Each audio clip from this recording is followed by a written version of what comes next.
Hello, hello. So today we're going to be playing some Hitchhiker's Guide to the Galaxy.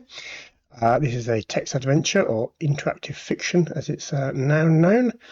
This was originally written back in 1984 by Infocom with the help of Douglas Adams, who obviously originally created the Hitchhiker's Guide to the Galaxy series. Now it's a CPM game, but we don't need to run CPM. We could, but we don't need to. All we need to do is we need to have a little program called Zinc. So if I just cd into my MOS directory, you can see in there I've got a zinc.bin.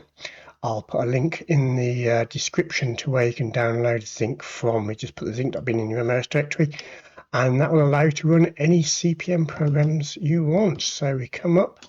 Let's go into the Hitchhiker's directory where I've got the game. I've got the hitch.com, which is the executable, and hick.dat, which is the game data. So all I need to do is type in zinc hitch.com. We give that a second, and there we are in the Hitchhiker's Guide to the Galaxy, Infocom interactive fiction, a science fiction story. You play the role of Arthur Dent, and at the beginning, your house is about to get bulldozed down, and your day is going to get worse because the whole planet is about to get bulldozed out of the way. So, we've just woken up. The room is spinning very gently around on my head, or at least it would be if you could see it, which you can't. I can't see them, so it's pitch black, so I need to light. No, I don't need light. I need to turn on the light. Turn on the light. I didn't play this back in the day. I've just been started playing it recently. I played it a few times before doing this video just to get the hang of it. Otherwise, it would just be me looking very confused, even more than I am at the moment. So the bedroom is a mess. It's a small bedroom. I'm in the bed, so I need to get out of bed. The curtains are drawn, I think it said, so let's open the curtains. As you part your curtains, you see that it is a bright morning, the sun is shining, the birds are singing, the meadows are blooming, and a large yellow bulldozer is advancing on your home. Ah, that's not so good. Right, let's have a look. There's a bit of a time limit on this early part of the game. You don't want to be in the house when the bulldozer gets to it. So let's see if we can get the toothbrush. It dances by you like a thing possessed. I think Arthur's got a bit of a hangover. The gown. Luckily, this is large enough for you to get hold of. You notice something in the pocket. Let's look in the pocket. It's hard to open or close the pocket unless you're wearing the gown. Is it? Okay, I guess it wants us to wear the gown. Let's wear a gown. Let's have a look in the pocket. Now, look in the pocket. Ah, okay. I should have put space there. Look in pocket. Opening your gown reveals a thing your aunt gave you, which you don't know what it is. A buffered analgesic. And some pocket fluff. Okay. Let's take the analgesic.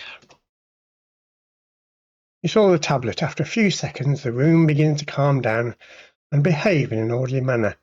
Your terrible headache goes. Well, that's nice, isn't it? If only it was that easy in real life.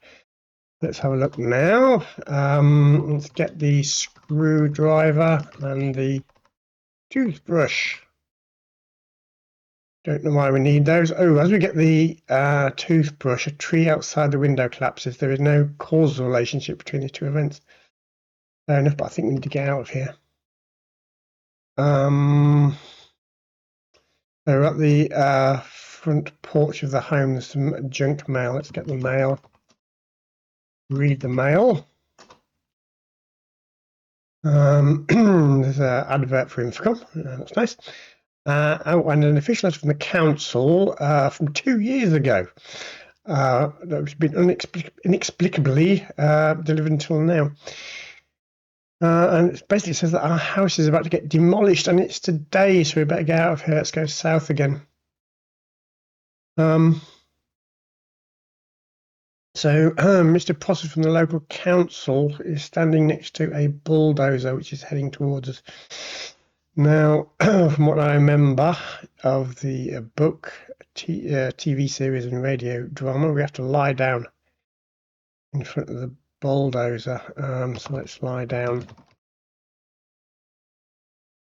You lie down in the path of the advancing bulldozer. Prosser yells at you to move, for Christ's sake, to move.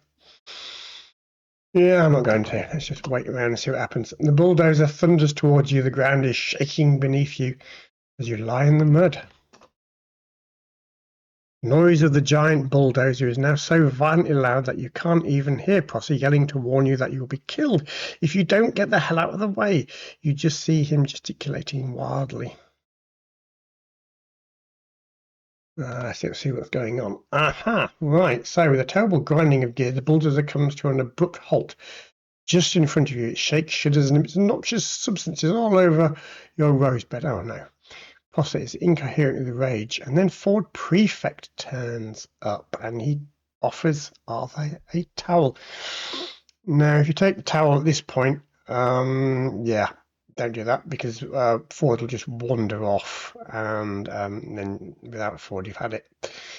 So what we need to do is just hang around. Well, we can either hang around, we can just keep waiting until Ford realizes what's going on, or we can speed things up a bit by sort of prompting Ford a bit. We can say, Ford, what about my home?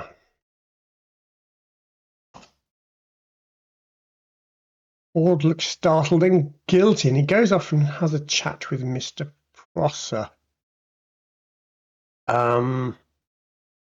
Let's leave him chatting to Mr. Prosser for a bit. So we'll just wait. Time passes. So basically, Ford convinces Mr. Prosser to take your place, laying in front of the bulldozer. Nice of him, isn't it? You